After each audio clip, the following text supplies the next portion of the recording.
first order of business is the call to order, roll call confirmation of quorum. Recording in progress. President Julio Gonzalez Altamirano. Present. Vice President Lisa Reams. Director Dalee Becker. Director Keisha Prince. Here. Director Wilmer Roberts. Director He just stepped out and he's coming in right there. There he is. Oh, there's a couple.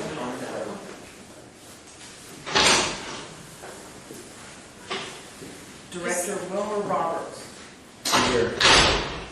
Director Rebecca Weber. Yes, ma'am, I'm here. Director Jan Williams. Present. And President, we do have a quorum.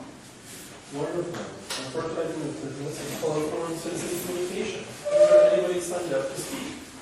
Not that I'm aware of. Okay. Righty. We're going to skip the consent agenda for now, because we might want to have a discussion about it. And we're going to move to the action agenda. The first item is the election of officers. And today we'll be selecting a president and vice president.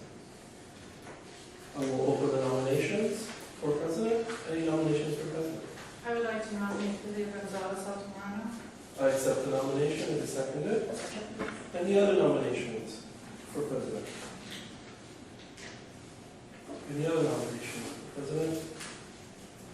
Any other nominations? Seeing no further nominations, it would be appropriate to have a motion to close nominations. So moved. Moved by Director Weber, seconded by Director Prince. Nominations are closed. All those in favor, Mr. Sassanavino, raise your hand. All those opposed? Thank you. I look forward to working with you again this year. It is now time to select a vice president. I will open nominations for vice president. I hereby nominate. Go ahead. I would like to nominate Jan Winnig as the vice president. Second. Any other nominations? Any other nominations? Any other nominations? It would be appropriate to close nominations for the vice president. So Moved by Director Weber, seconded by Director Prince. All those in favor of Director Winnig for vice president? Aye. Director Winnig, any remarks? I appreciate your confidence and look forward to working on our communications and moving forward with a great strategy for our environmental insurance. Yay, officers one. Committee assignments. I have one question. Yes. I'm looking at the bylaws, page 4, and it does say we need to also like the treasurer, maybe just elaborate on who the secretary is. Do you want to do those things? I do not. Committee assignments, as is a tradition, please, from last time, please submit your preferences for committee assignments. We are going to retain the same committees that we have in our bylaws: real estate, government administration, HR. If for some reason you think it is important to create a new committee, you can also submit that. Please get your requests in as swiftly as possible, as I would like to be able to talk to you about your preferred assignments this week. Director Weber. Will you just repeat the real estate, governance, HR, and what was the fourth? The big three are the real estate committee, the governance, finance, and administrative committee, which is GFA, as I like to call it, and the HR committee. And as a reminder, real estate is our transactional workhorse, big time commitment. GFA will have two primary responsibilities. It is where we look at the budget and develop the budget. We may need to do a budget amendment, and so that's where we can talk about that for the first time. It's also where we're going to develop we're going to develop risk management and or workplace policies that do not completely fit into the HR frame. And there's HR, and we're talking about talent and HR-related policies. Those are the main work committees. Please let me know which ones you want to work on. As you all recall, hopefully from last year, my formula is everybody should get what they want. If there are several people that want the same committee assignments, I try to prefer making sure that the tenants get the assignments that they're most interested in. And then after that, we have a conversation about where you are at in your journey and SHFC time available skills and needs that we have. But last year everybody got everything they wanted. So that's what I aim to have this year. Again, ASAP. And now we are ready to move on to item C, which is resolution number SHFC 2024-01. I will refer to this as Banyan Breaker Lane Plans. I pass it on to the staff in terms of the presentation that they have prepared for this item. Thank you. Good morning, everyone. Good morning. Morning. We have a PowerPoint presentation for Banyan Breaker Lane, and they'll be able to pull that up in just a second. While she's doing that, I would like to provide some information to the board regarding some of the other resolutions that are on the agenda. If you'll turn to the second page, you will see agenda items F, G, and H. Two of those involve Blue Ridge Apartments, one involving Langdon Walnut Park Apartments. These three items will not be coming before you for approval this morning. And the reason for that is that we are still waiting on some documents to arrive with regard to Blue Ridge Apartments. It is a bond 4% transaction, and it is very document intensive. And we had one of our partners did not provide the draft documents in time for council to review them. So that will be moved to next month's meeting. The other one is Langdon Walnut Park Apartments. We had a very good conversation yesterday afternoon with our president and our new CEO, our CEO, and our underwriters. And there are some concerns here with regard to the public benefit calculation. And we feel that there is still an opportunity for us to be able to go back in partnership with our developer and with Hilltop's assistance and look for opportunities where we might be able to overcome the public benefit concerns that we have. Primarily it deals with the score that is assigned to it. So that one is not ready to come before you, and that was determined yesterday at the conclusion of the phone call. So that hopefully will be coming back to you. I don't have a date certain about when, but we certainly hope that it will. It's a very nice property. It will perform well, but there may be some other factors involved with regard to rents that need to be addressed, and possibly sweetening terms for us a little bit. And we need to work through those items and see if we can get to where we need to be in order to do that deal. So I just want to make the board aware of those issues, and that those items will not be presented to you this morning.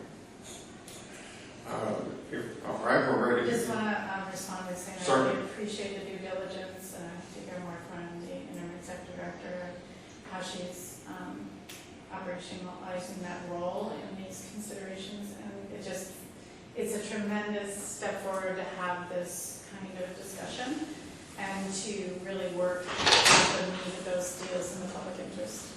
So I appreciate that. Thank you.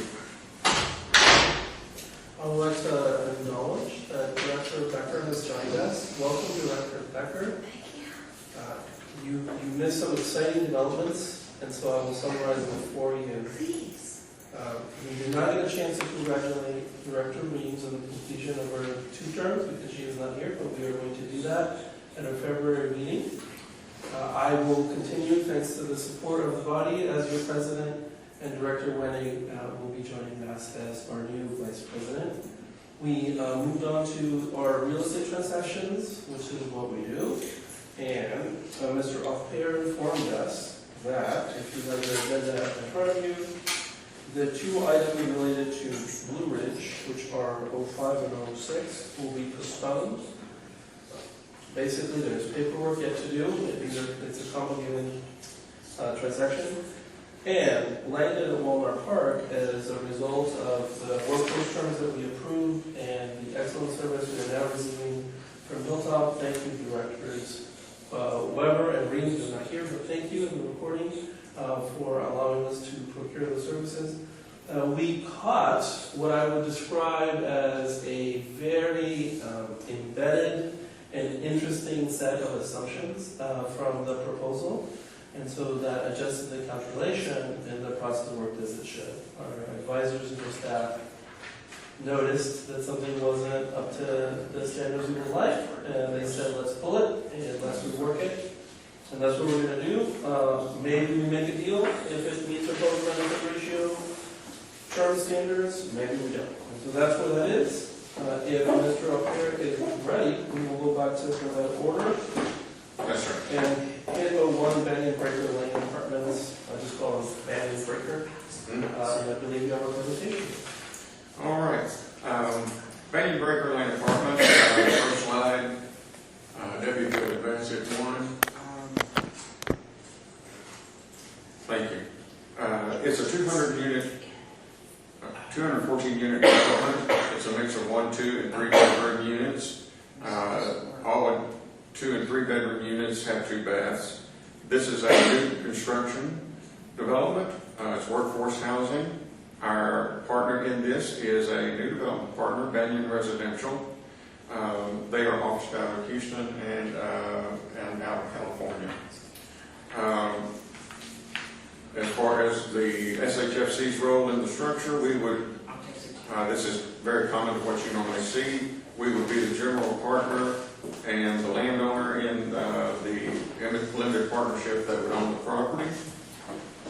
Public benefit score, the public benefit score right now is at 85. One of the reasons, the primary reason is there is for some reason they chose not to utilize the bonus points that were available as part of our terms. I think based on their underwriting, they were scoring high enough. But once we did our underwriting on it, it didn't come out quite that high.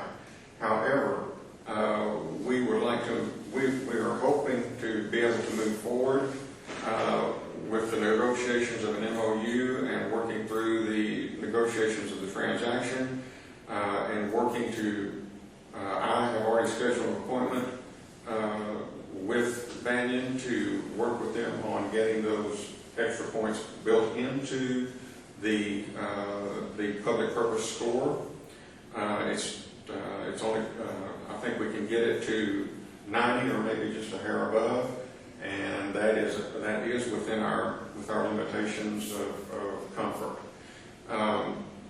We always want it to be as high as possible, but that is something that would be acceptable from a staff standpoint. Right now, construction completion is estimated for spring of 27, and an elevation and site plan are included in packages that were uploaded onto portables for you to view should you choose to. The next slide is the project site itself. Breaker Lane, the site is located on East Breaker Lane, just east of 35. It is bordered with Palmer Lane to the north and Highway 183 to the south. The size of the site is 20 acres. You're looking at residents will be looking at less than a 10-minute drive to Tech Bridge, Palmer Center, Employment Hub, which has Dell, GM, Home Depot, Amazon, 3M, and Samsung.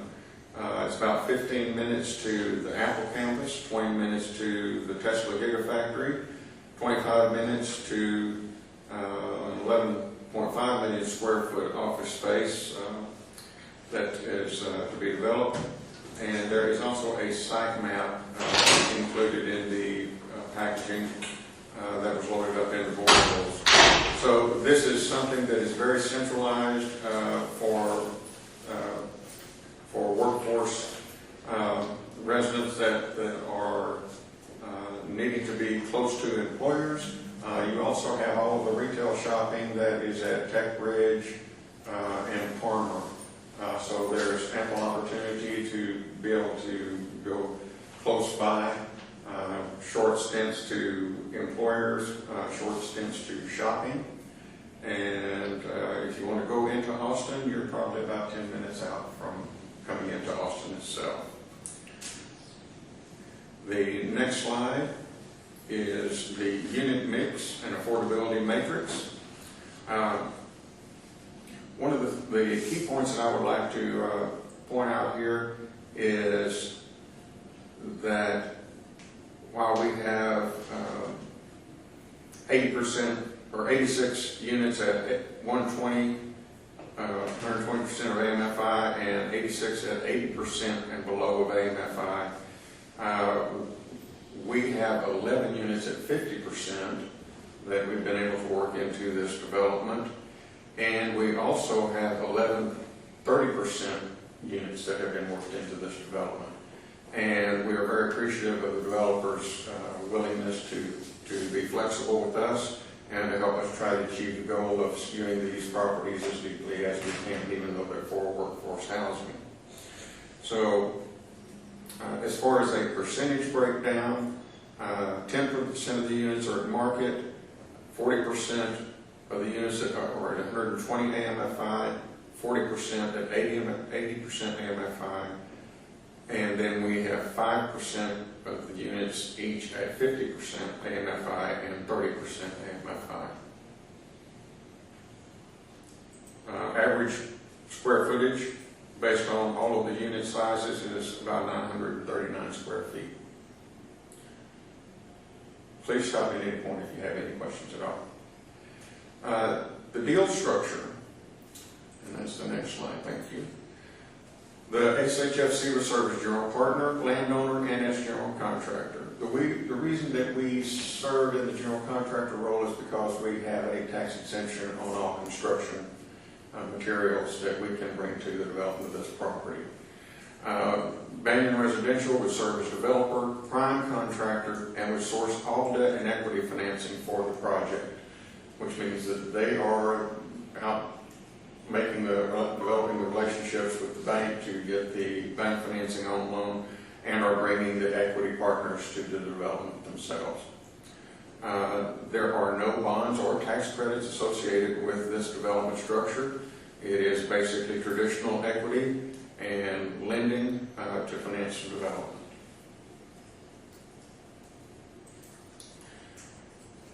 The next slide is our public benefit analysis. The present value amount of reduced rents over the 15-year tax abatement. The tax abatement itself is valued at $20.8 million. Reduced rents, we are expecting to achieve $9.2 million in reduced rents. Annual lease payment over that period of time will total up to about $4.6 million.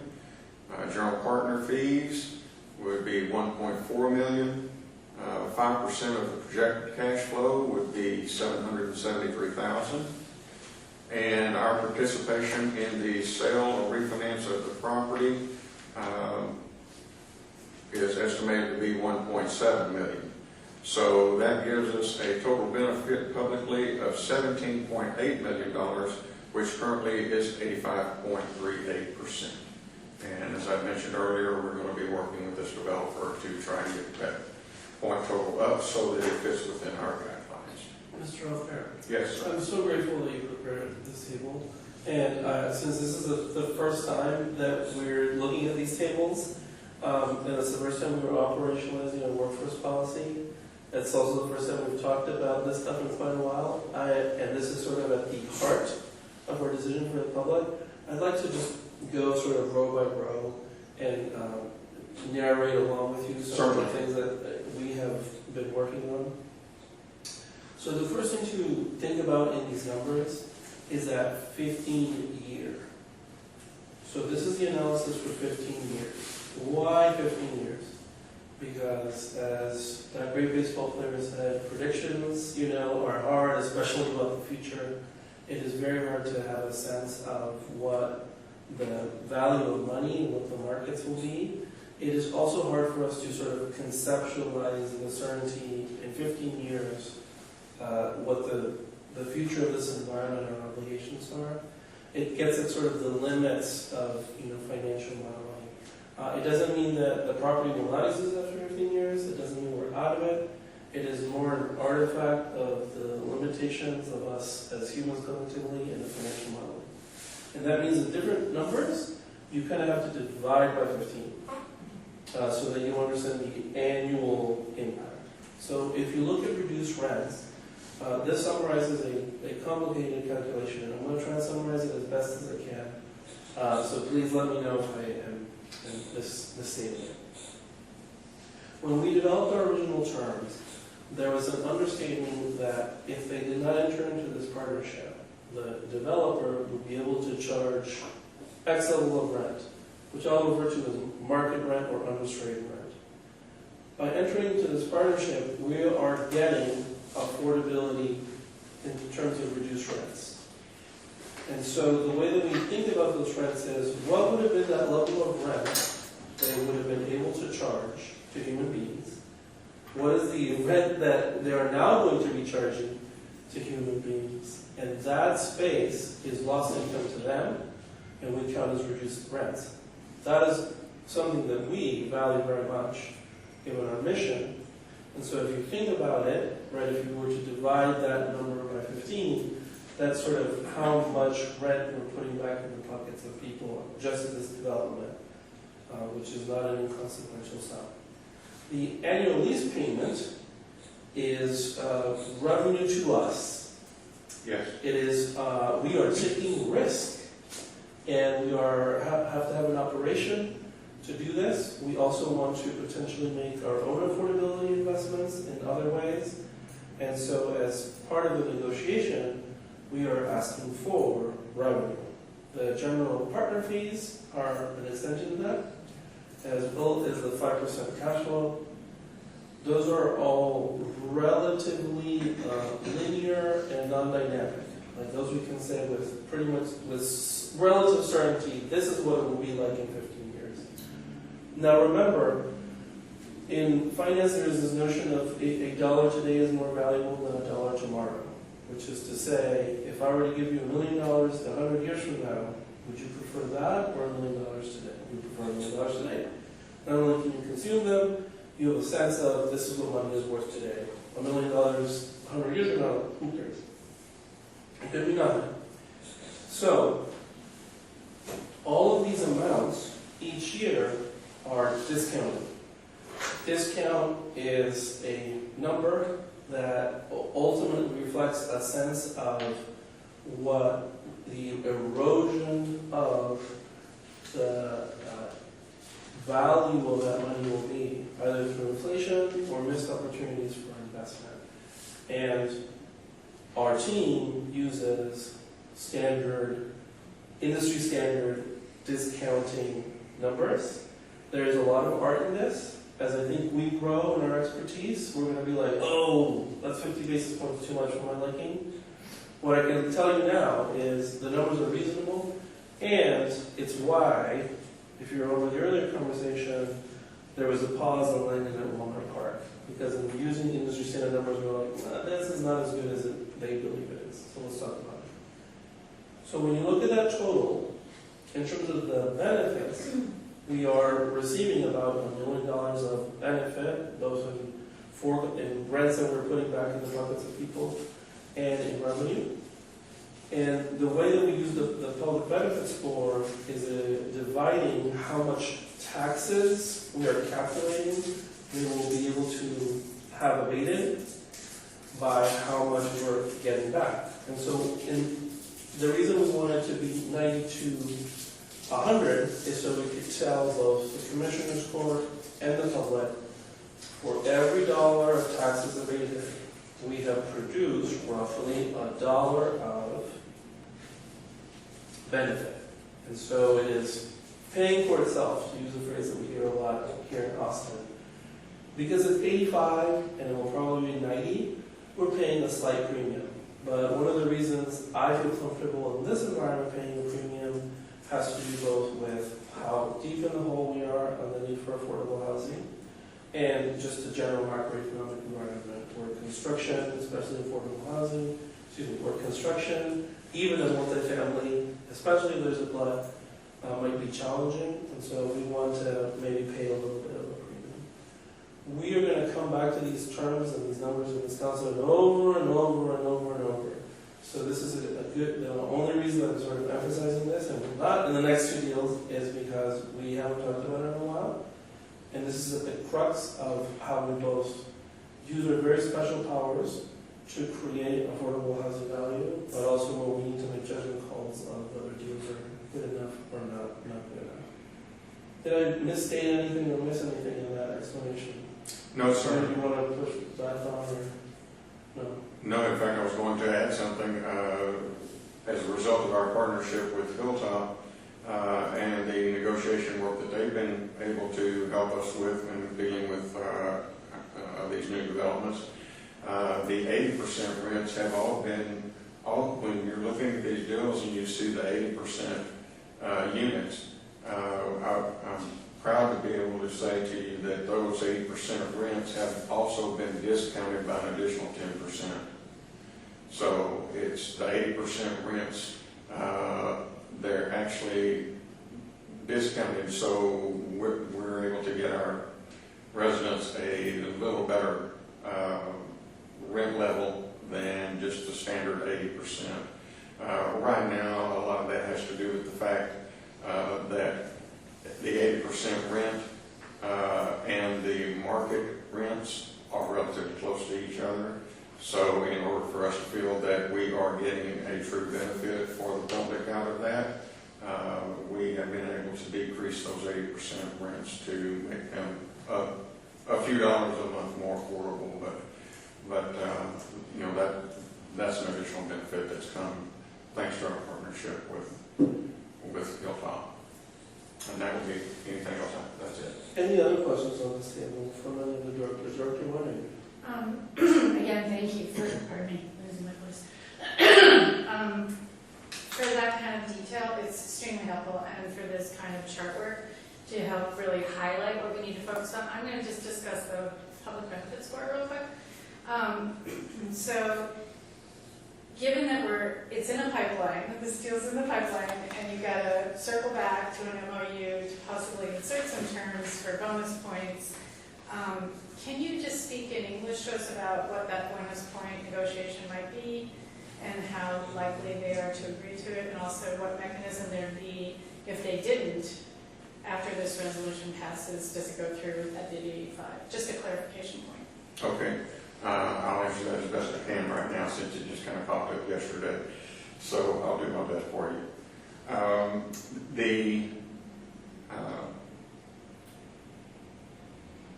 It's going to take a little bit of work to go through the numbers. I'm sorry, I was thinking about another. With Banyan, I think if they will participate in those bonus points, we will be there. So Can you give us an example, or either staff? Certainly. Whoever wants to. One of the bonus points that we look at, there was a book that our board chair utilized in coming up with our terms. Yeah. And one of those terms has to deal with architecture. Yep. And how well that architecture fits into the surrounding community, Yep. how it ties in. As a matter of fact, another one is the inclusion of local artists Yes. into the properties so that it has a little bit more of a home feel to it. A third one is how the common areas of the building are arranged so that there is it's not a forced interaction, but there is a feeling of encouraged interaction between the residents so that you strengthen the sense of community within the development. Those aren't necessarily difficult things to accomplish. Sometimes they just require a little bit of thought if it's new construction. But quite often, I can tell you from my experience in development, those are items that most developers don't spend a lot of time thinking about.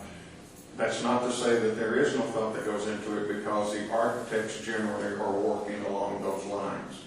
But we want to see that that's happening on each and every one of our deals. And so I believe these items are all things that I can sit down with the developer and say, he may say, I don't see how we're doing that. And I can work with that developer to show them, well, actually, yes, you are doing that. There may be sometimes that there are items in that list that they cannot accomplish, but I think in most cases they will be able to accomplish them from one degree to another. Thanks for, yeah, go ahead, Diana. Just at a high level, for the 5 categories that you've identified to give points, or in this architecture area that we've spoken about, including the lease addendum, the preference for public employees, decarbonization, and then access to services. And the ones that we highlighted by our staff, Keith here, I just want to say, those are important to us. They have to do with building community, being harmonious with the existing community, welcoming to the community, embracing of the community, and creating community. So I'd be interested in how they do with those. Yeah. All right. And I'm familiar with that book. Do you want to say the title of that book in the author? Do you remember? Yes, it's 9 ways to build great housing. For people? Yeah, for people. Yeah. For people. Yeah. And one of the things that Mr. Upper's response is saying is there's a very good chance we're very close with a bunch of these. They just, because our concept is a little novel, they might have been like, this is like a density bonus, I don't want the drum. As opposed to, you just gotta move a little bit, and we have priced it in a compelling way. There's also a few where we have given the staff some leeway to come back to us and say, this is not like decarbonization. We haven't said, and you've got to reduce it this many kilos of carbon. We said, are you doing something? So some of the proposal we'll see, they have some ambitious ideas of what they're going to do. Here they might have something a little bit novel. It is a tiny piece that can get some of these deals over. There's a lease addendum, which I believe we've priced very generously, and I think want to make sure it's getting implemented. Another part of your question is, once we pass this, what happens? So at staff's urging, I'm going to make an amendment to say that the terms cannot be accepted until the crossover event. And until, The crossover. so that contingency. Yeah, that'd be lovely. so we're saying That's where I was going. you've got to negotiate the 90. You got to Any make problem it with that from staff? I mean, we don't want No, to make your it's- job difficult, yeah. They are. It is their preference. Yes. That we are. Yay. Right. So we will be clear about it. Okay, that's all I had. One last point on this before we move on, and I'm sorry to be so professorial on it, but this is definitely where I want you to know what we're getting into. Go back to the table. If you look at the public benefits ratio, one of the things we are going to, I suspect, talk about in the future is where is the public benefit coming from? This one this one significantly comes from rents. And of the economic part, the part that comes from the item that I would say is the most, you never know, which is the sale, refinance, participation, is, well, I will not say modest, it is not dominant. In some of these deals, for different reasons, we might not want to take a bet there, because this is new construction between a lot of jobs. I think everybody feels, yeah, this will retain some value, so there might be a sale participation in that. In others, we might not be excited. In others, we might be excited that that's a significant part. Same for reduced rents. In some, the rent might not be as compelling, and we ultimately make a financial decision for reinvestment. We want economic proceeds to reinvest. In others, we might sacrifice proceeds to make sure we get the rents so that we get the public benefit score. And so I want us to get used to seeing these different rows and feeling comfortable with the structure of where the public benefits come from. This is a very, I would say, well-rounded and almost there deal, and the other two that I think we're going to see today are also quality, but sometimes it might be closer, and sometimes we might be doing something a little bit novel. To preview, for example, where we end up with Langdon at Walnut Park, it might not look as elegant and balanced as this, and we'll have to make a decision. With that, I have provided enough exposition on this. Any other questions? Dr. Lumber. Where, I'm unavoidable, but I don't see this PowerPoint. Should I be somewhere else? The PowerPoint, I don't know, did it go on Wordable? Yes, it is on board. It is, Okay. okay. All three are on Wordable. Okay. So there's a revised paragraph. There are individual slideshows, PowerPoints. So My this week, internet just broke. Ours doesn't look like that. We don't have that page. Yeah, this chart is very helpful, and I was hoping to find it. It's more, see, this is what. that's the original packet. Yeah, I think it's. It's not in the- You just added it a few days ago, right? Actually, we edited it this morning. There you go.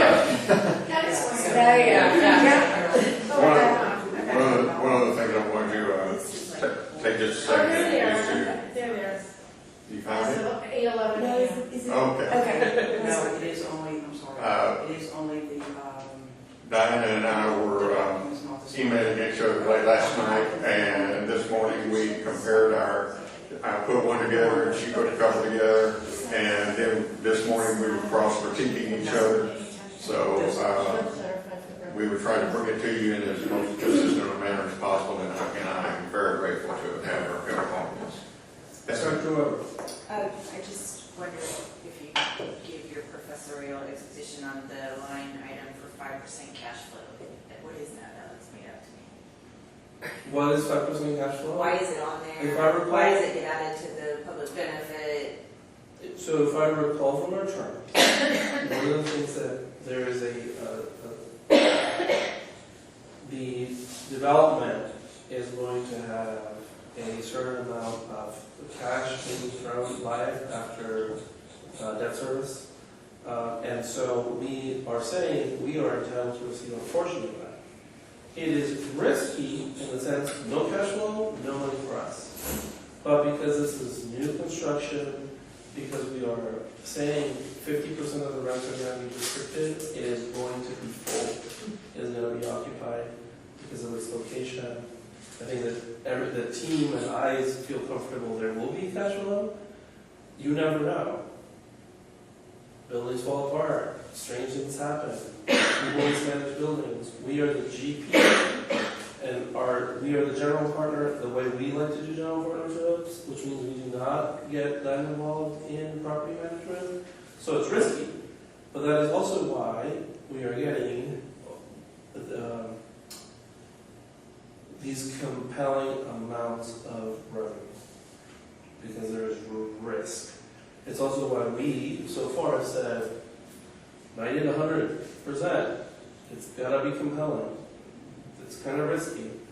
I would caution everybody to see that all of these in their own way have risk. Cash flow, I feel, is a little bit less risky because of this development. Salary for participation and net sales price, that is definitely a risky part. And as I previewed at the beginning, this is a model, and our terms are based on dynamic, economic, human behavior, multi-year events. So we might, from time to time, be disappointed. The takeaway from that, if I can give you a little bit of is that's why we want a lot of deals. That's why we need scale. That has been a mistake in the past, I would argue, to not realize that there's a reason publicly traded REITs have 50,000 units, 100,000 units, what have you. Scale allows you to weather this.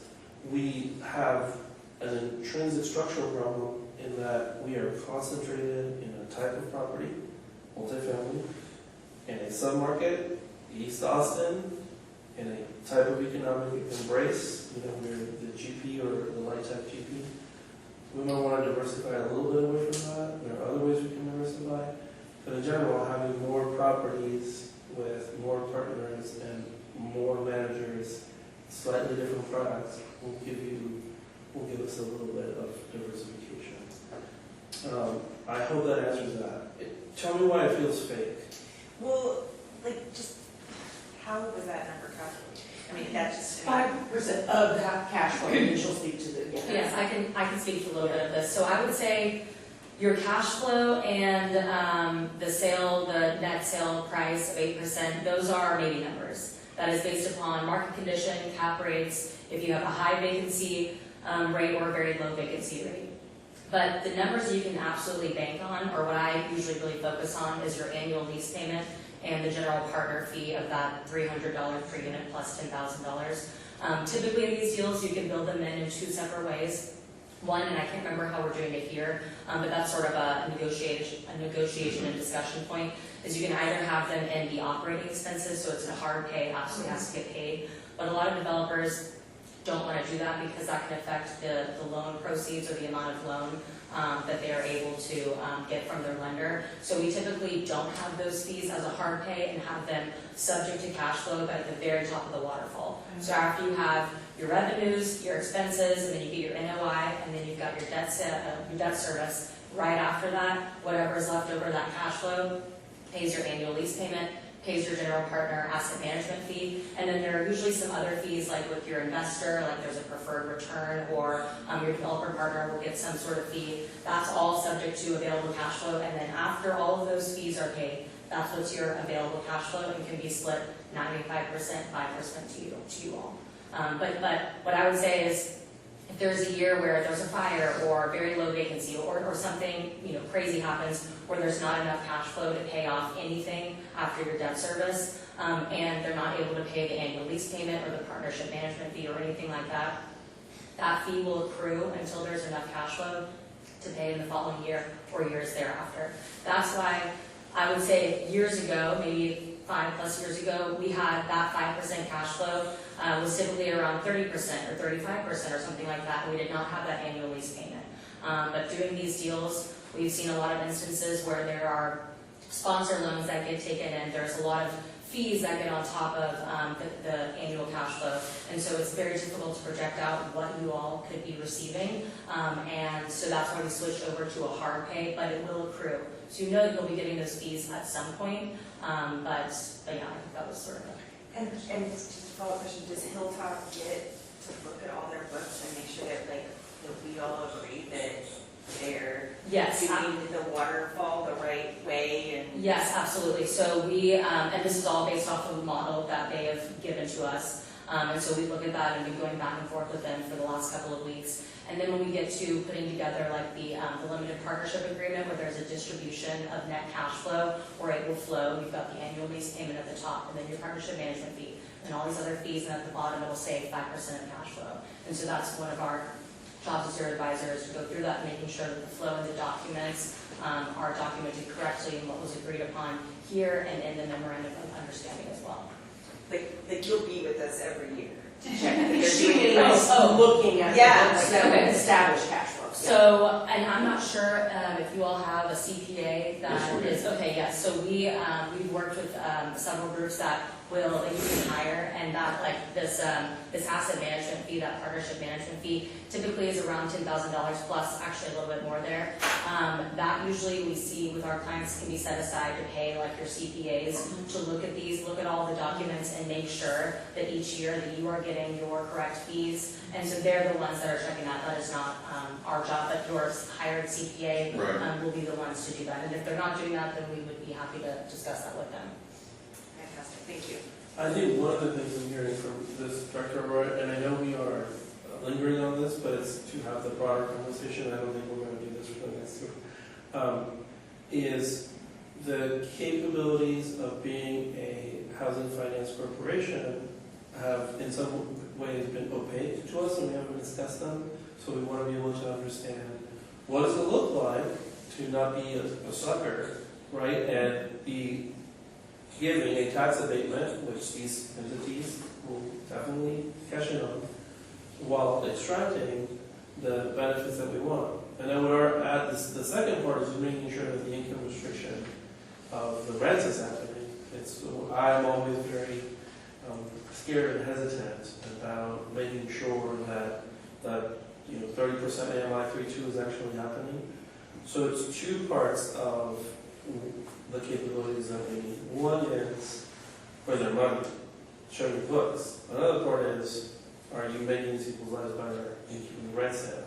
And I would add, another part is, are you being a good LP in terms of how you are overseeing the property management? Let's not destroy people's lives over $40, etc. And so those are the capabilities that we'll need to develop if we're going to do more workforce or more social housing, etc. And I think it's one of the reasons we all agree we need more talent. And it's one of the reasons I believe in scale, because with scale, with the revenues to have the quality. And so whether it's Hilltop or some other vendor, or we hire somebody from Hilltop to be in-house to save on the payments to Hilltop, etc., we will figure it out. Anything else from the discussion? Dr. Willie? Okay, again to Mr. Hochfire.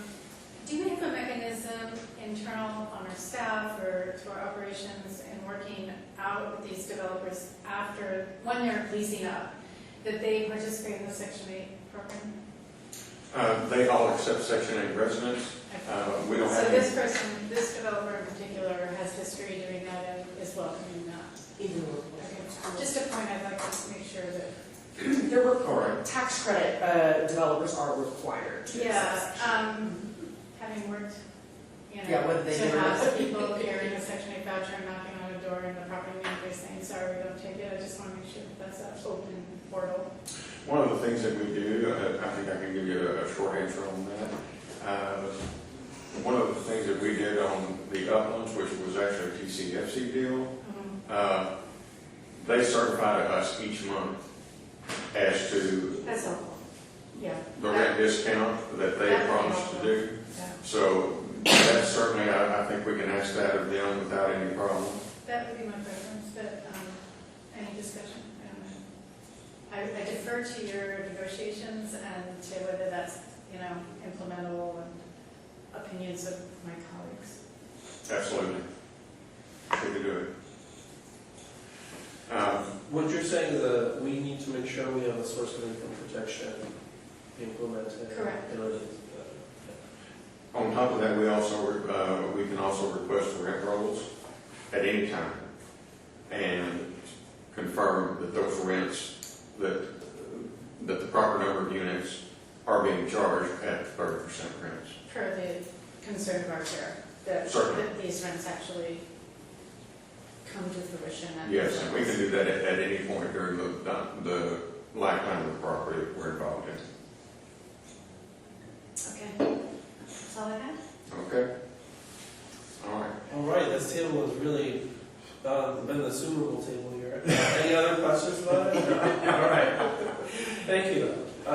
Proceed, Mr. Alfred. Proceed.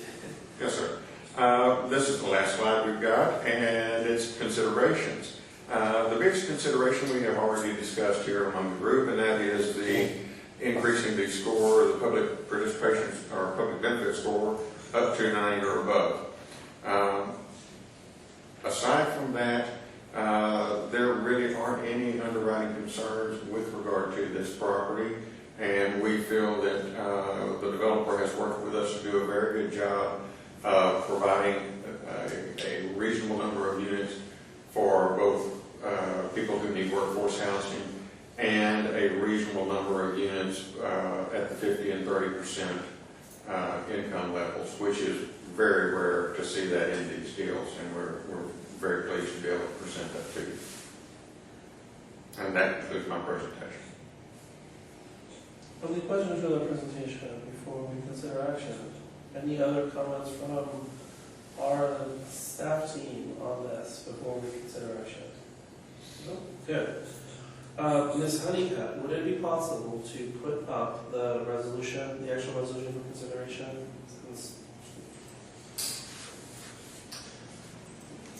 So for us to have a discussion for rules of Mr. Robert, we need to make a motion to take action, and then we'll have discussion. I'll make the motion that we adopt the resolution. Okay. Is there a second? A second. Discussion. I think we've covered the material significantly. Is there any? You have an questions? amendment? Yes, I would like to make an amendment. I would like to go to the end of the resolution. Debbie, if you could just scroll us up so that we all know where. Back to the agenda. No, in the On the resolution that we're taking action on, if you Other direction. if you go down, it says, now therefore be it resolved. And if we go to the end, further resolve, further resolve, further resolve, further resolve. Okay? And then I would like to make an amendment to bullet number 2 to include the language of the last bullet from Mr. Fair's presentation.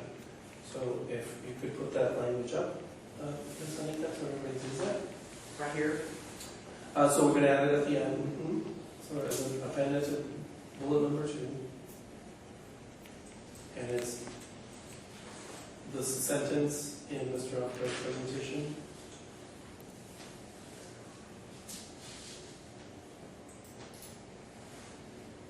Just pull up the PowerPoint presentation. Yeah, Right. last page of the PowerPoint. I was on the mark to the other. I see.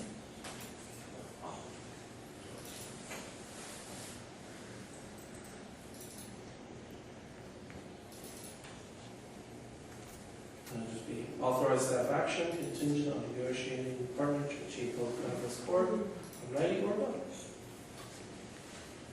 So are we gonna delete, execute all relevant documents, or it just goes in? I would just add it to the end. Oh, But I am not a professional attorney. If you would, I have not yet made the motion. I've discussed it.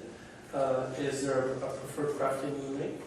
I guess I would just put a comma after resolutions and say, and authorize staff. I agree. Okay. So I will now make this motion to, I will make an amendment.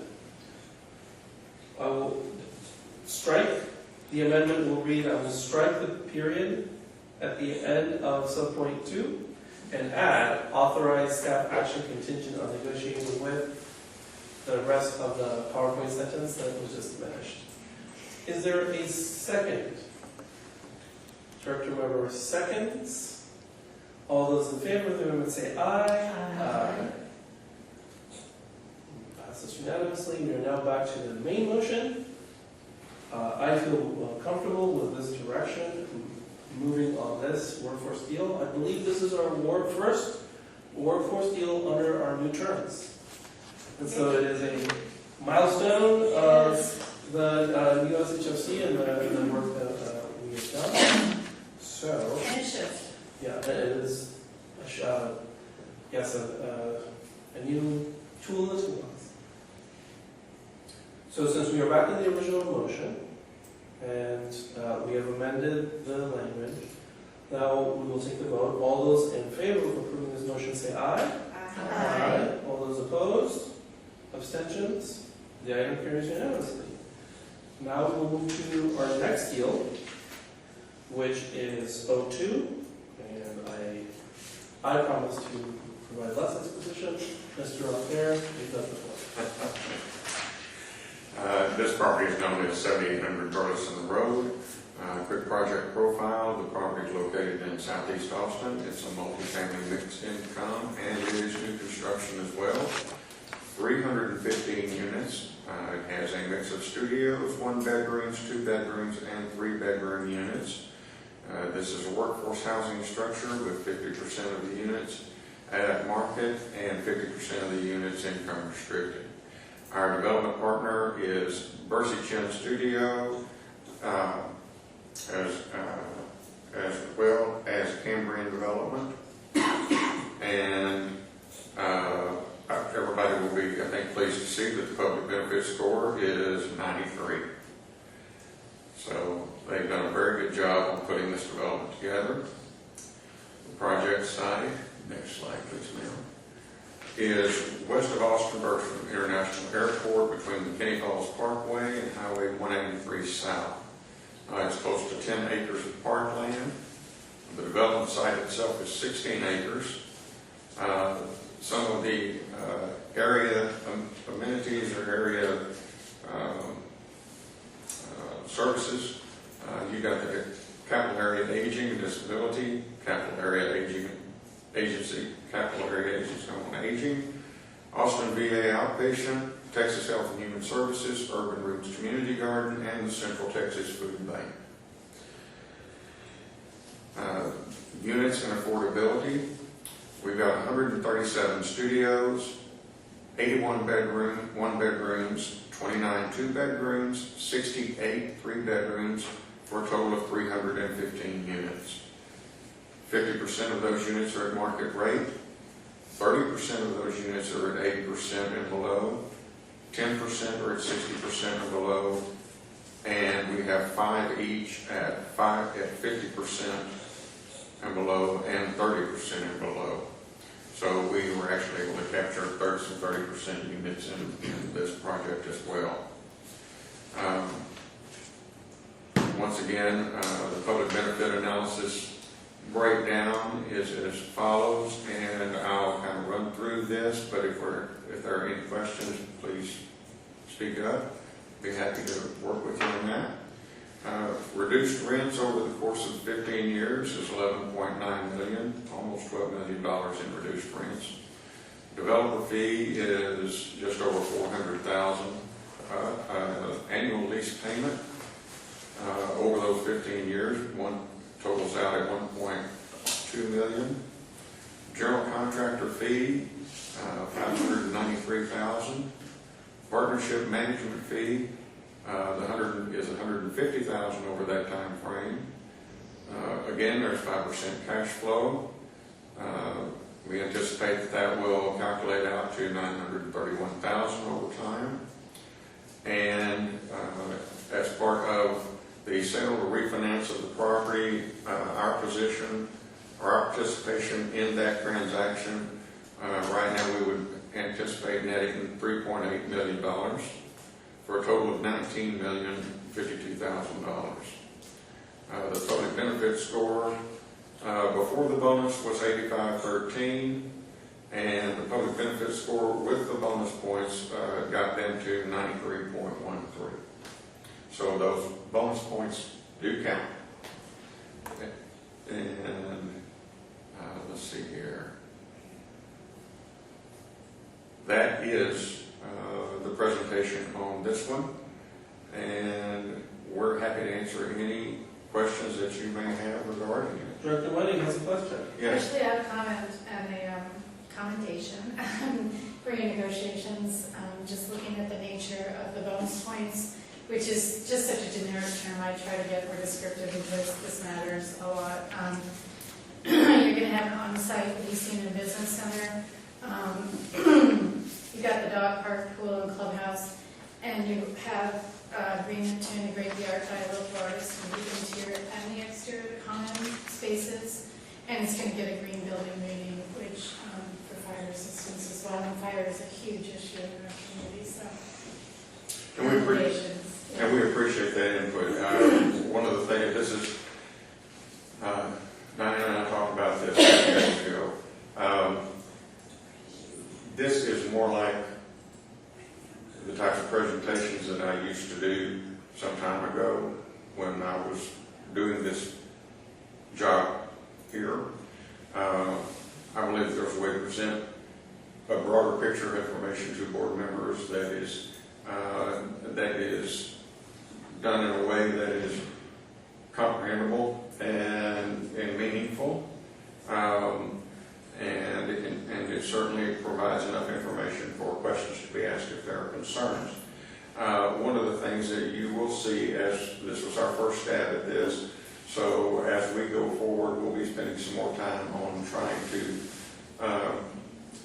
to refine this and making sure that the things that are most important to the board and to our mission are the things that we push in our presentations.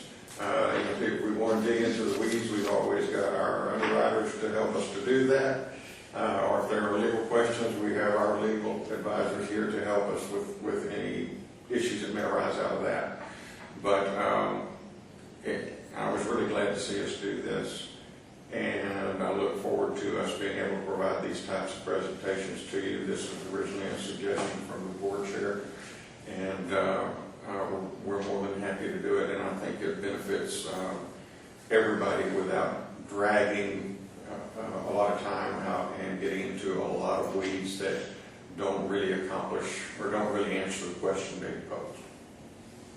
Appreciate that, and I just want to, on behalf of myself and my colleagues, the strength and power of our ability to support and communicate with you as staff is dependent on our information and being informed. And this is already an improvement on our learning curve, so thank you.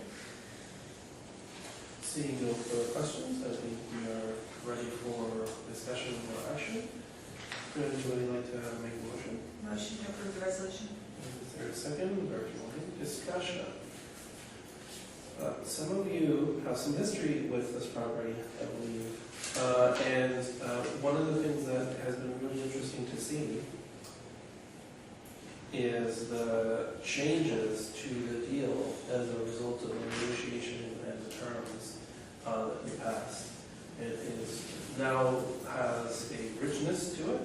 I am particularly excited that we will be able to report to the public and to the court that we have a property that has voluntarily accepted the lease addendum. We will have to figure, The lease addendum. the lease Oh, addendum. yes. Yeah, the tenant bill of rights. Yeah. To put it in the easier terms, that's a really big deal. I want to also be realistic about how implementation of that will go, since it's going to be our first time, at least we start earnest and we'll do the right thing, but it will take a little bit of time to make it happen. But it allows us to be able to say to all other entities doing workforce deals, if we can do it, you can try and do it. The second thing I'm really proud about here is the 30 AMI units, and in all of them today, I think we found a way. Sometimes the 30 AMI will not be what we want, or we can't make it work, but I think one of the things we want to break down is the notion of, no, it's impossible, you can't do it, that it doesn't work, and it changes the nature of the development. I think for now, we want to see some, and we want to make sure that it's there. So this is an exciting, I think, win for us and for the policy. And I think one of the takeaways is if we have policy and we can enable the staff to negotiate it, and we back up the policy, the deals that we see will understand that we are committed to those terms. This one, again, if you look at the financial pieces of it, it is a mix of rents, economic participation, the certain stuff, and the stuff that's a little bit more risky. No particularly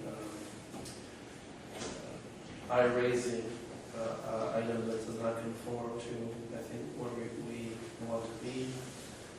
I'm really pleased that we were able to also help make this deal happen, since this party might not have always been put in the position to succeed. If there are any additional comments or discussion or questions, then I think we're ready to vote. All right, all those in favor of passing the resolution, say aye. Aye. All opposed? Okay, now we go to Here. North Lamar Apartments, also from our friends at Cambria and Percy Chen. Are you ready to present, Mr. O'Farrell? Yes, sir. Save the best for last. Okay. This is Cambria North Lamar. The project profile is it's located in north central Austin, multifamily mixed income, and it also is new construction. 326 units, have studios, 1 bedrooms, 2 bedrooms, and 3 bedroom units. This is a workforce housing transaction. 50% of the units are at market, 50% are income restricted. Again, our partner is Percy Chin Studio and Cambrian Development. The public benefit score is 95.1. The project site, it's at 5916 North Lamar. It is just north of Lamar and Canyon. So that is an outstanding location for if you want to put anything anywhere, that's a nice location. It's a 2-acre site, so we're going to have some density in there, which is a good thing as well. There is a very rich retail and service access all around that location. Has been for years, is very established. That part of Austin is and has been very well established for a long time. It is also close to major transportation corridors with ample public transport. It's also on the future light rail for the blue and orange lines. So that will help the residents there as well. The next slide is a map of where the project site is.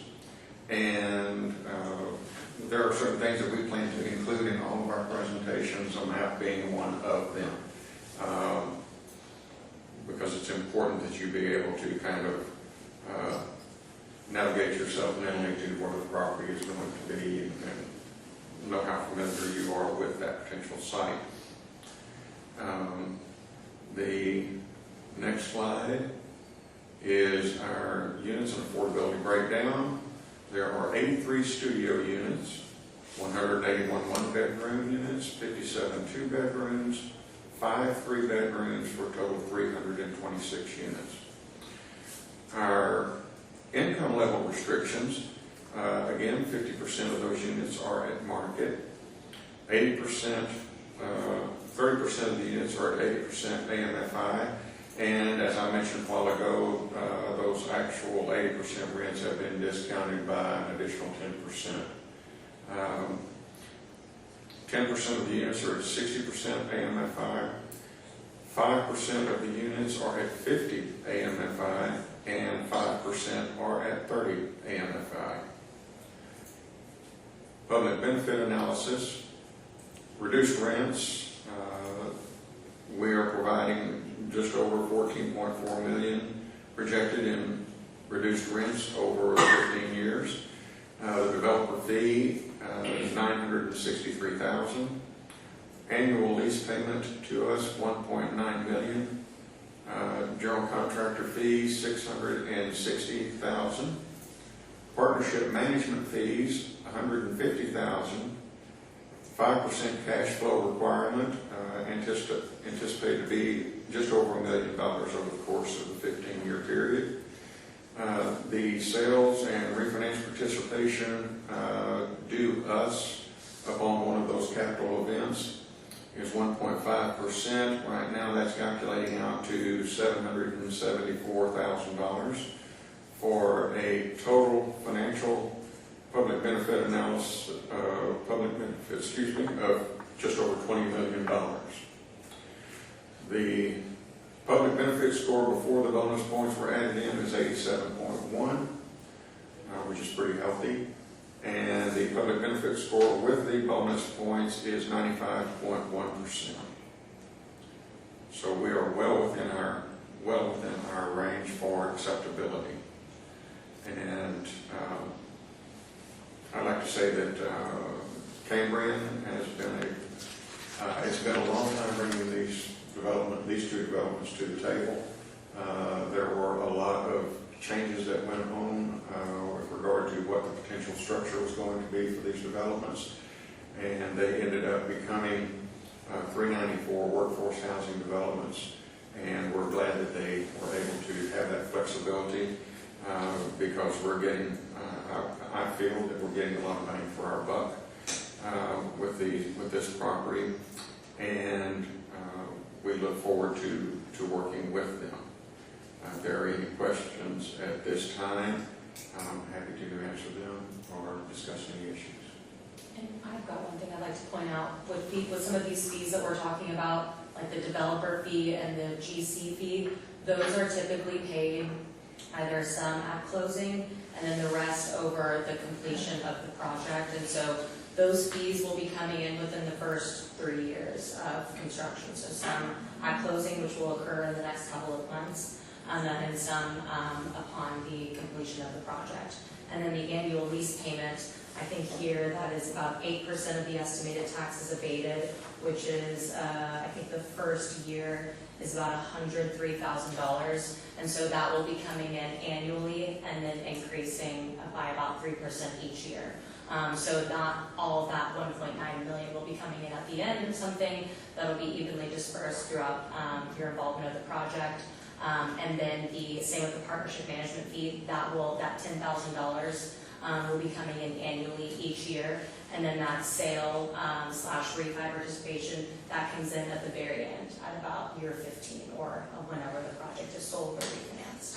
So just wanted to let you guys know that the bulk of some of this cash will be coming in close to closing. Another just slight difference, and I want to point to you as we develop shared instincts on these, because of where this is, to get the affordability of rents, the deal is a little bit more tilted towards the rents. It's not disproportionate or catastrophic or overwhelming. I just want you to know sort of sometimes they're a little bit under 50 of the total benefit as the rents, sometimes it's a little bit over. And here we've got some generous income restrictions in a place that we really want to modify before that infrastructure gets in there. So it is definitely in the model where we are creating value in this deal. It is not any, I wouldn't want to make it sound like it is loaded towards that part, but I want to highlight how all these deals will have very little idiosyncrasies. In this one, because of the location, the expected rents is a little bit tilted more towards reduced rents or only the benefits get. I feel comfortable with that because of the location, the amenities, where it's the type of build, the way that it's going to be managed, etc. So it's just something for you to know. I also, because of where it is, because they're agreeing to be fully developed public sector workforce prioritization policy and scheme enterprise, this in many ways is this would be the building where we have the press conference. It is a very interesting opportunity that we got as a result, basically, of how policy is changing around Facilities Corporation and our willingness to hustle and get this done relatively quickly. As Keith said, the folks at Cambridge University Chan have been patient with us. They have waited for us to develop our terms, develop our capabilities, so I'm excited that this may come to fruition. Any other questions about the analysis, Director Lang? Yeah, not a question, but I too am extremely excited about this one. And so just as we're starting to use these templates and you understand, I'll just tell you what's important to me, start to anticipate it. Number one, the location, wow. I'm really excited about that. Also, the bonus points were allocated because there's not one, not two, but 3 community courtyard engagement areas on this property. This is extremely important to me that we create vibrant communities, mixed income communities, opportunity centers, game room, dog park, gym, electric vehicle charging spaces, battery and light bulb recycling, bicycle parking, extremely important in a city like Austin. That's like an area that it would be great to be able to fashion that branding for ourselves as well. And the integration again of art by local artists into both interior and exterior, Austin Green Building rating. And you have something interesting at the end that got a bonus point that I'm not sure I understand, so this one's a question. Tenant programs and tenant services will include on-site services at no cost to the tenants, subject to the consent of the corporation. Help me? What kind of services are we talking about? Because we have some lower income, Yeah, such a significant portion of the Yeah. units, because of scale. we would like to see if we can get some social service providers to come in there and provide those types of services for the lowest income stratas that will be occupying the building. That's extremely important to me. So any information you get on that, if you have, we don't have to burn through our board time on this. This is something I want to see. Yeah. Certainly. Especially eviction prevention, things like that. Yes. Seeing no further questions, it is appropriate now to consider action. Is there anybody who would make a motion to I don't approve? make a Director motion. Wending makes the motion. Is there a second? Director Weber? Discussion. Seeing no discussion, all those in favor? Say aye. Aye. Any opposed? Abstention? No. Okay, carries. And that concludes, I believe, our action items, and staff has requested what is proposed to the meeting. It is maybe time for a little lunch. Oh, yes, I'm so sorry. I just want to take about 15 seconds to make the board aware that the time and action that you have spent this morning is resulting in will result in 855 units of affordable I was housing going to ask you. and $245 million worth of development. Thank you for translating that into concrete terms. I wanted a visual on the number of units, but I didn't want to throw you guys off. Thank you. That's okay. Yeah, so in one day we have done 16% of the current unit count. Yes. So let's have more days like this. Yes. Okay. I don't know if anybody wants a snack or a sandwich or water before we move to the discussion items. I think sandwich or No, something. here's meal bars. Oh, meal bar. So sorry. I'm sorry. I can't see anything. Okay. If nobody wants anything, then to keep to our 90-minute target, we're going to move to discussion items. Hey. I'll be right back.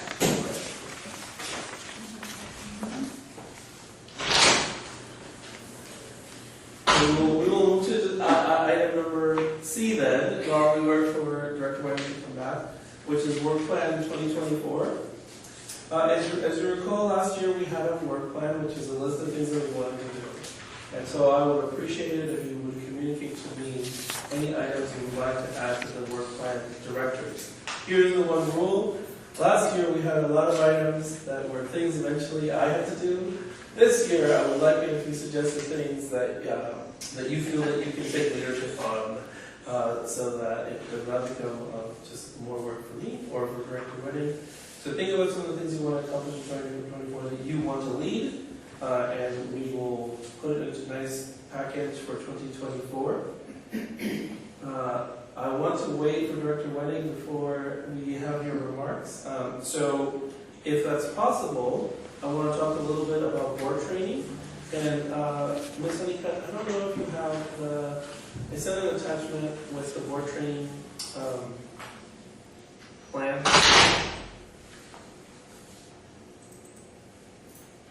I know, this morning maybe?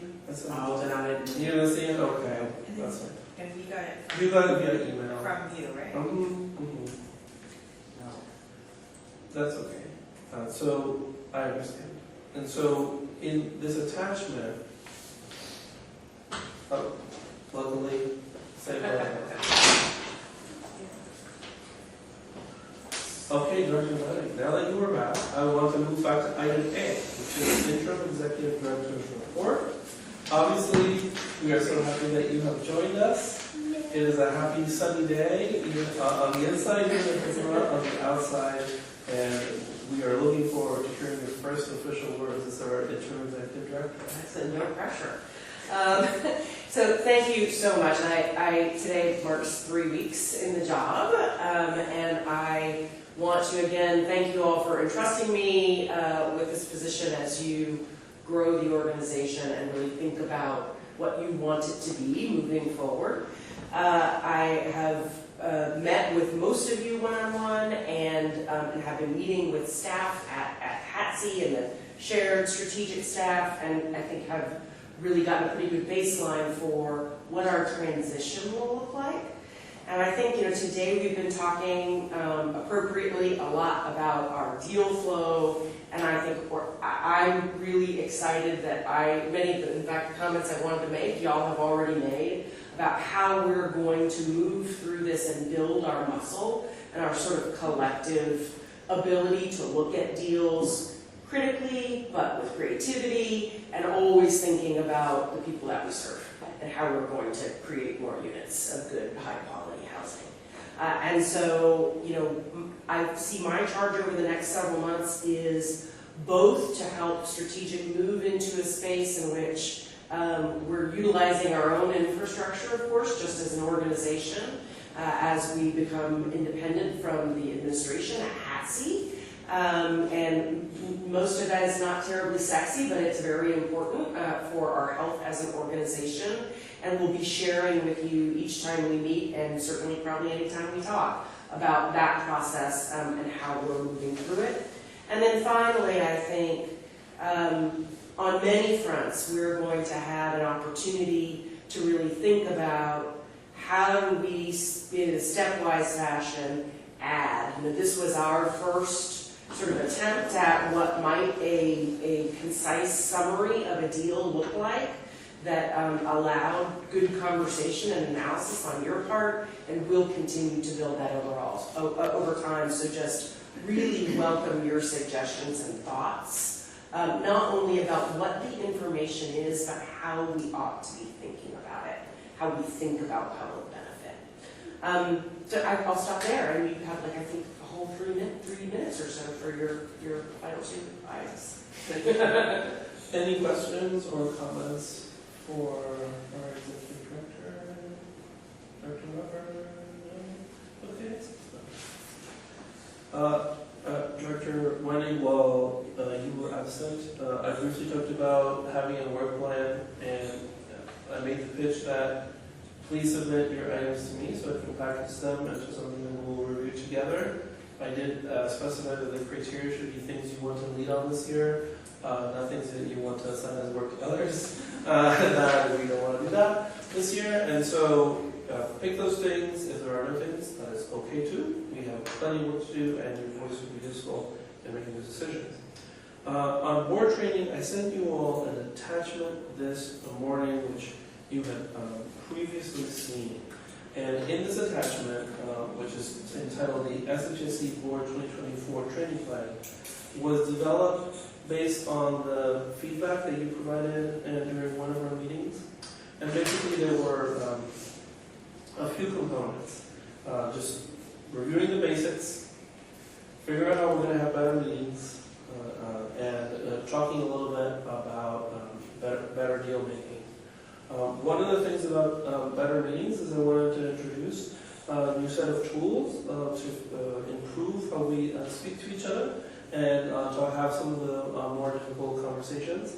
And so I went ahead and procured a book that I have found very useful in board settings, life settings, and business settings. Some of you may have used it yourself. It's called Nonviolent Communication.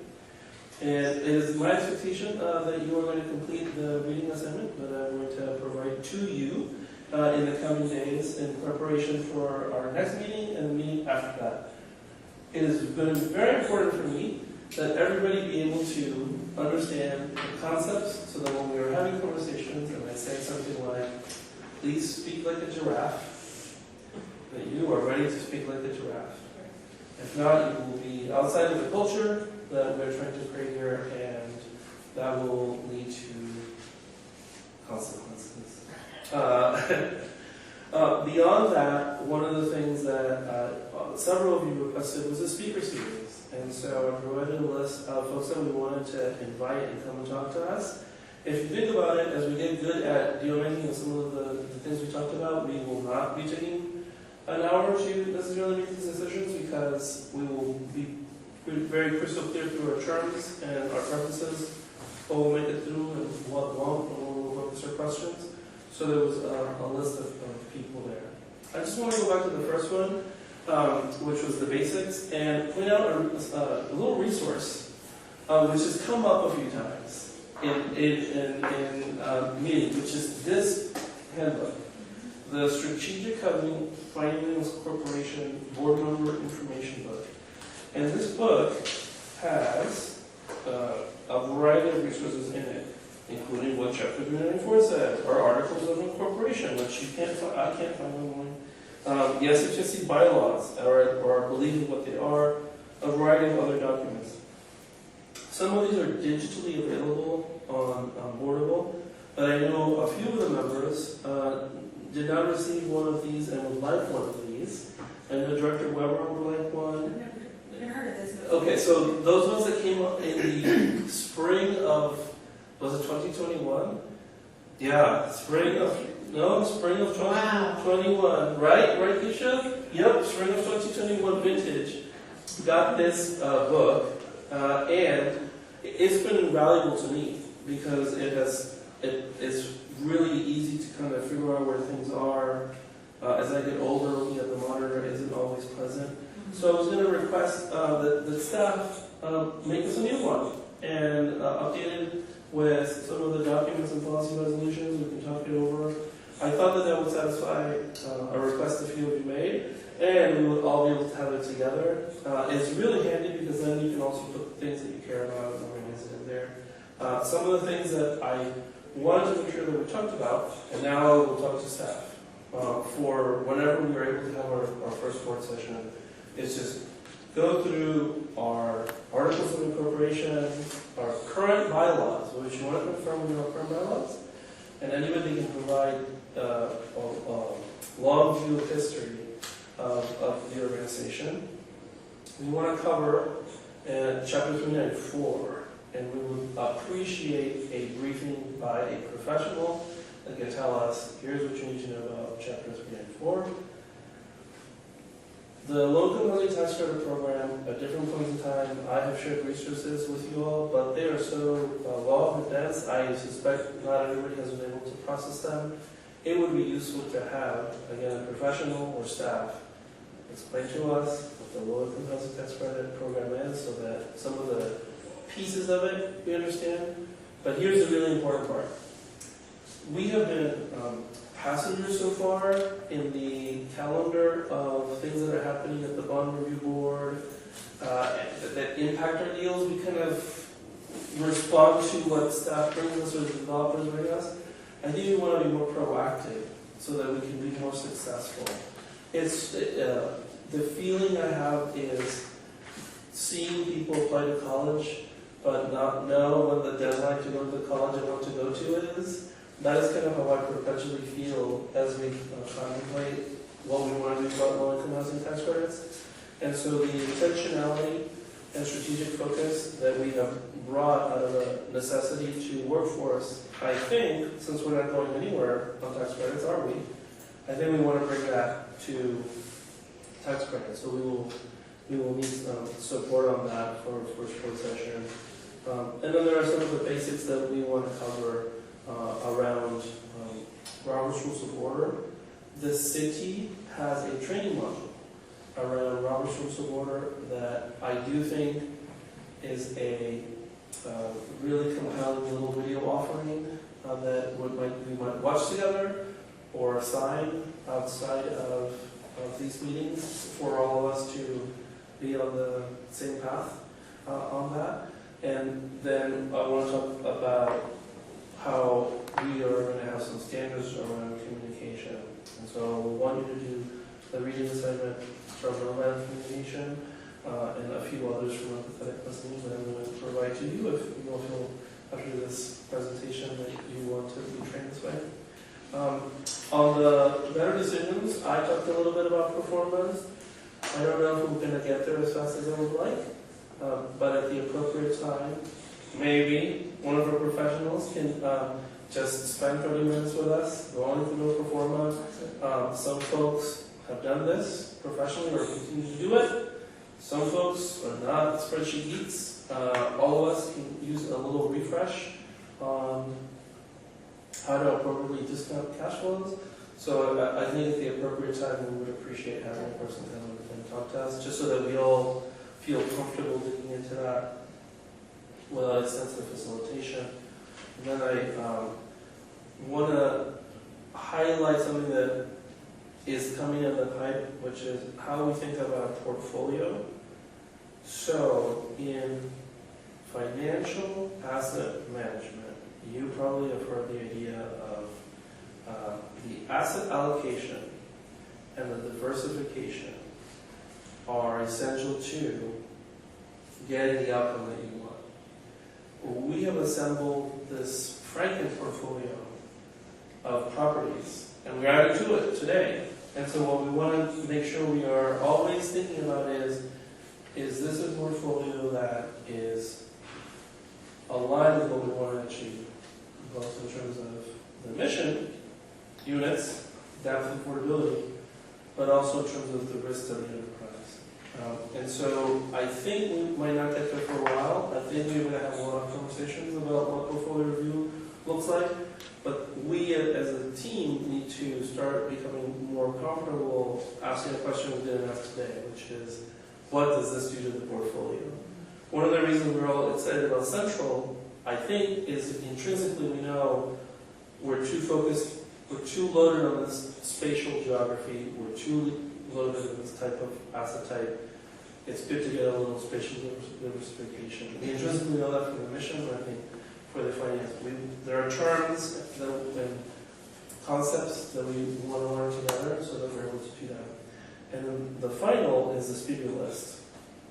And I don't know if you could pull it up for me. Here are the people I had. Miss Andrea Shields, who we have been trying to get for quite a while to come visit with us. I really would appreciate it if we could have her come. I think that's the only one that is like, we definitely want her, and she should be first or second, probably first. We have so much that we wanted to talk to her about, and given her new role, it would make sense. And then I had some peers. David Seinwell at Affordable Central Texas, Austin Housing Conservancy, who are doing similar things to some of this we want to do. Some of us have already met with Suzanne Shortner and Mike Gerber at HACA, and we want to talk to them not so much about their public housing activity, but about Affordable Austin Housing Corporation, which is doing some of the things we want to do. I put two names, Celsius Housing World, one of whom is really close and tight with Director Wenning, Zach Marks at the Housing Opportunities Commission, drinking buddies, and I'm taking a photo of that. You don't get to no, we're gonna bring out those photos here. I think we want to talk to them later, way later, because I think we have a lot to get ready for. And then one that is important to me that I put on the list was Margot Weiss, who is a houser who's going to switch into energy. I think we will discover that in our portfolio and in the lives of our tenants, HVAC, energy efficiency, and what we're going to do about climate issues are going to be essential, and we cannot be disconnected from them. And so I want us to start hearing from TEPRI, which is the Energy Poverty Research Institute of Texas, and Margot, what are some of the innovative things. I also suspect there will be avenues for funding and opportunities to rehab in a green way, which will be important to us given some of the properties that we have. That was my list, and I wanted to check if there were any other people we wanted to add to that speaker list that are priorities for you all. Is it I thought of some, but I'm going to think of even more, I know. So is there a way to just have that be an open communication that we send through email to you? Or? I'm going to put the whole program on the message board. Yeah. Once you give me your feedback, then I'll adjust it again from what you said. So on speakers, that's the only thing. I did have another area for training when we're done with this. Now is the time. Attending conferences and going to training camps. And I defer to the our new interim, says she's making contacts in the field and knows those upcoming dates, and knows our budget. If we could just get reminders of both of them and or proposals and or recommendations and some kind of a curated list.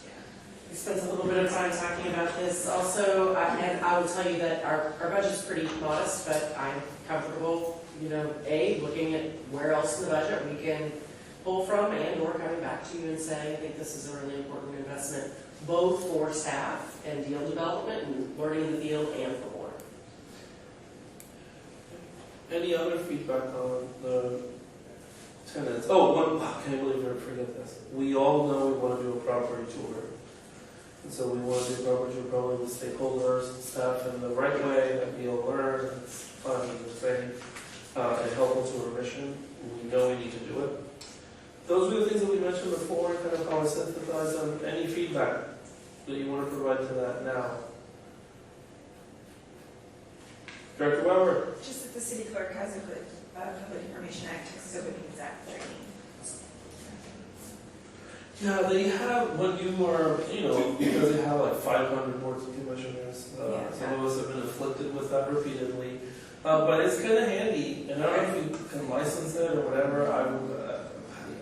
You would think they'd be willing to share it. But I think being able to have it accessible without us having to, fight some scrape version on YouTube or whatever, Right. that would be really handy. So seeing no further feedback, I'm going to put this on the message board and we'll work with staff to start scheduling these different components and making sure that everybody gets our new cool packet. I mean, it could even be a cool thing, packet. Maybe put like a little map of Get an artist to all the design property. Yeah, we'll pay some community artists to make this. And we used to have these like community calendars back when people would have calendars and everybody would be able to look forward to it. Kind of like, oh, what's the new edition of the community calendar? Maybe we can do something cool with our training book. That means there's one more item before we adjourn, and we are going to go back to it, which is our minutes. On the consent agenda, although we are going to take it as a action. Did everybody get a chance to review the minutes? Would it be possible to put them on screen, Ms. McCann?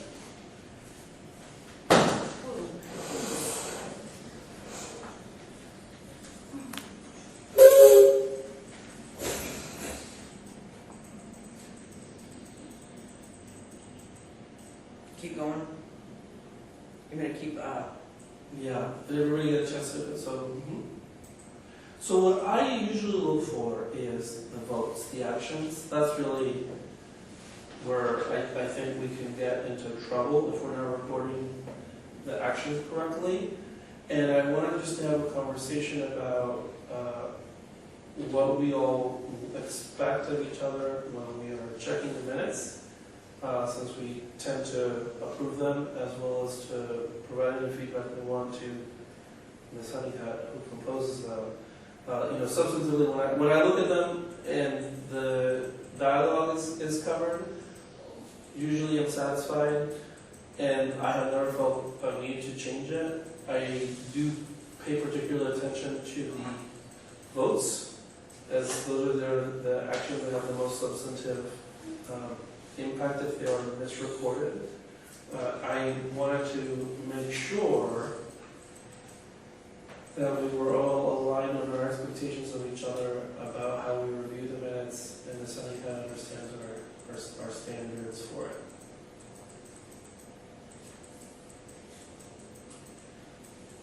Or joining. Feels like you're about to say something. No. Yeah, no,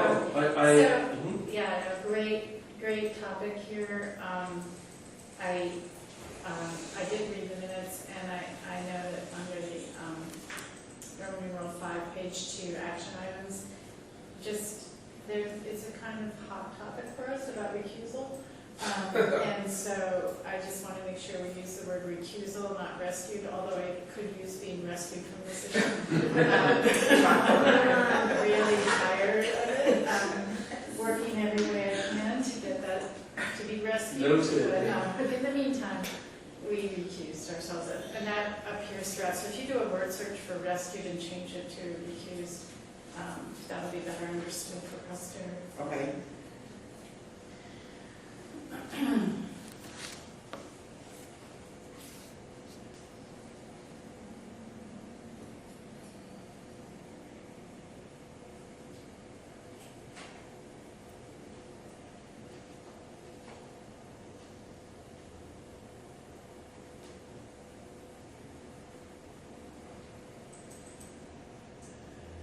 Is it worth mentioning there's another set of minutes pending?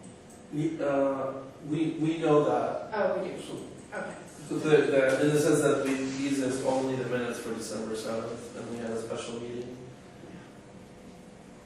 But, yes. It bears mentioning where the very wonderful special meeting in which we voted to hire Diana Gray is a set of minutes will all be interesting. Yes, it's like giving birth. What? How did you? Never mind. I'm going to understand. Full of joy and pain at the same So may I actually I too was waiting for more. I think, so I've certainly in different settings seen minutes done different ways, right? From, it's almost a transcript or you actually have a transcript to it is only a record of decisions made.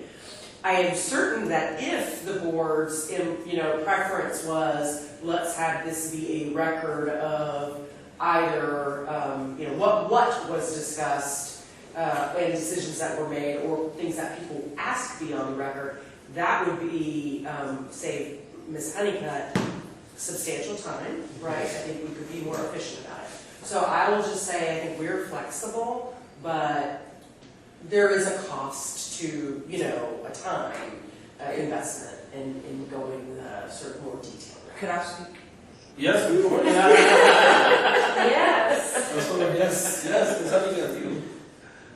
Have any of the board members taken a look at the Travis County Commissioners Court minutes? That would be my preference to do them that way. There is none of this talking. You can get that from a recording. It's just the motions that passed for a resolution, and it just says discussion and a presenter, a guest, address the board. One small little topic line. That's it. And I don't even think they go that far. But if y'all would take a look at those minutes, that would be my recommendation. My personal preference, and I'm completely open to being shut down on this. This is not the president as a certain authority. What I'm used to and works for me as an activist is the minutes that are simple and are like, here are the actions, here's how people voted. That's it. An expansive transcript that is auto-generated. And so, poor Chico Vela has, will be, you will see CHEETO in there. And that's unfortunate. And all of the ums are Yeah, captured. and there's a lot of there's weird, some words are just, if you would be rescued from the situation, you would rescue yourself. There would be a lot of that. But you can figure it out in terms of the public. And it makes it easier for again, from my activist hat on, just know what actually happened. And then if I want rich detail, the city, and to some extent the county, but definitely the city provides the big transcript. And it's easy to find stuff in a way that we are not there yet. In terms of, you want to see what they voted on, you want to see their files, go here.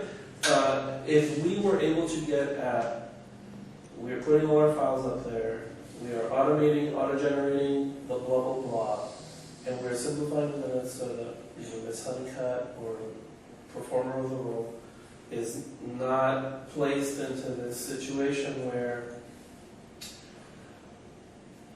she's got to artfully capture moments that at times are not clear-cut or full of joy, that might make it easier. And it also makes it easier for us to just check, are my votes being captured the right way? That might be a package that works for us. But I wanted to talk about it because I know we talked about it last time, and I know we take action on these typically. Any feedback for that? Do we want to just do we want to postpone it to a more structured discussion now that we've all put some ideas on the table? Could we just follow the board real quickly and see if we're ready to go on this? You need to adopt these? That too, no, just a panel of what people feel about the condensation of the minutes into action items. Okay, why don't we start with Director Becker? Director I have Becker. one quick question. Yes. Don't we have a recording of this? Yes, Okay. video. That's what I thought, but I didn't know. I haven't gone to rewatch any of our meetings. I think it'd be great because between simplified meeting minutes and a recording, you can capture everything you need. Same. Okay, I'm fine with the simplified meeting and recording if we have like an AI generated transcript. Mm-hmm. And that is also posted publicly, available to the public in the same place as the video. Okay. Yeah. Director Roberts. I agree. Okay. So then we have our three-pronged solution. Let's auto-generate the blah, blah, blah, extensive. Let's get better at posting all the information so that the people that observe us can find our document trail. You'll hear more about this from me. And let's feel comfortable simplifying the minutes as here are the key votes, here's what we discussed, and not this Herodotus like transcription of the tales of SHFC, which is both time consuming and as someone that does read the minutes, it's really tricky to capture everything fairly. It feels like setting people over failure, but it is essential that we capture the votes correctly. And I think that is the thing that concerns me the most, that it's easy to misreporting or misunderstanding of how people voted in the motion. So that sets up a path. There is the amendment suggested by Director Wenning to this item, which we are considering for action. Any other amendments from our speech and recusal? Did anybody see any mistabulation of votes or motions? Do you want to no? Okay. All those in favor of approval of the minutes? Aye. All right. We are now ready to adjourn. Is there a motion to adjourn? Sorry. Ms. Honeycutt, and then we'll give you the floor response. Item 4, F, G, and H, are those going to be tabled, or will I just put no discussion? The ones, the resolutions? Yeah, so we didn't make, so when you table, you got on table. If we're going by the strict interpretation of Robert's rules, so just to save us time, I ignored them. So you could see in the minutes, no action was taken. Okay, now I'm going to move the floor to Mr. Roberts. Okay, I just wanted to, under discussions, we talked about workforce and everything that's going on, but have we considered seniors and veterans in the process? How do we incorporate those into the 30% of, or whatever percentage of the ministers? I would encourage, because seniors 55, that's, you're considered a senior at 55. They ought to be captured in some of the deals that we're doing. Consider. I agree. I think one of the an appropriate direction for this issue would be to add it to the work plan as an item that you want to sponsor. I was just trying to capture it on either work plan or either item 6, the concern, issues of concern. That's all. I don't care. And then we can tease it out as we can make it, you can work with staff to tease it out to make there's several bonuses that we're considering for workforce, construction quality, and the Better Builder program. And so we want to price those in a way that is appropriate, which is to say, we don't want to just add it in there, nobody will care about it, because we are saying, you get a bonus point, but it costs you $10 million, it's not going to work. So the appropriate thing for the workforce deals, if we want more senior-focused products, would be to calibrate our charts. A second option might be to work with staff to come up with an investment pool to maybe target specific development types. We could come up with specific terms for those developments that might make it more compelling. And then on the light tech side, on the tax credit side, and the honor review board side, there's so many paths there. So I think my suggestion to you is it's definitely part of the history of 394s, Cambridge Villas, or which ones are 9% elderly focused community? Cambridge is 9%. Yeah. It's in there in the portfolio, and I think we all care about it a lot, so we want more of that. So I think the appropriate thing would be for you to work with staff to come up with a proposal that is satisfactory to you, that gets us a movement on that. Otherwise, we're kind of, for the moment, at the whim of what the developers are, what the natural developers prefer and what they want to partner with us. Any additional feedback for Mr. Roberts from the staff on how we might be able to do more senior and veterans? I think on the seniors front, of course, seniors is a category within the LIHTC deals, and so we do see those projects come through. But I think on the 394, just the workforce deals, we have more flexibility, and we don't have the general use provision that limits you, say, from favoring veterans or something. Well, and I understand that, if I may, I understand, I just look like we could put some sort of incentive. Preferred emphasis on it, not preferred, but maybe emphasis. I don't know what the appropriate word is, but keeping those in the back of our minds as we do those. Okay, that's all. I think the appropriate next step is I'll add it to the work plan as your request for the work plan. And my expectation is you will work with staff and or invite external resources to give us some ideas on how we can do better. I don't know the economics of the sector as well as just boring multifamily of tutus and studios. And there's also what those communities look like to be successful is different than workforce housing for 30-year-olds that are living in Tesla. So we want to get good at it if it is important. And I think what I'm saying is if you can work with staff and find some external resources so that we can adopt policy that helps staff know what to do, that will move the needle this year on that if the opportunities are there. I think almost everybody will be excited to have another Cambridge. It's been an important part of our history as I understand it, and it's served a lot of people. With that said, I think we are ready for a motion to adjourn. Is there a motion to adjourn? Made by Ms. Prince, seconded by Director Weber. All those in favor of adjournment? Aye.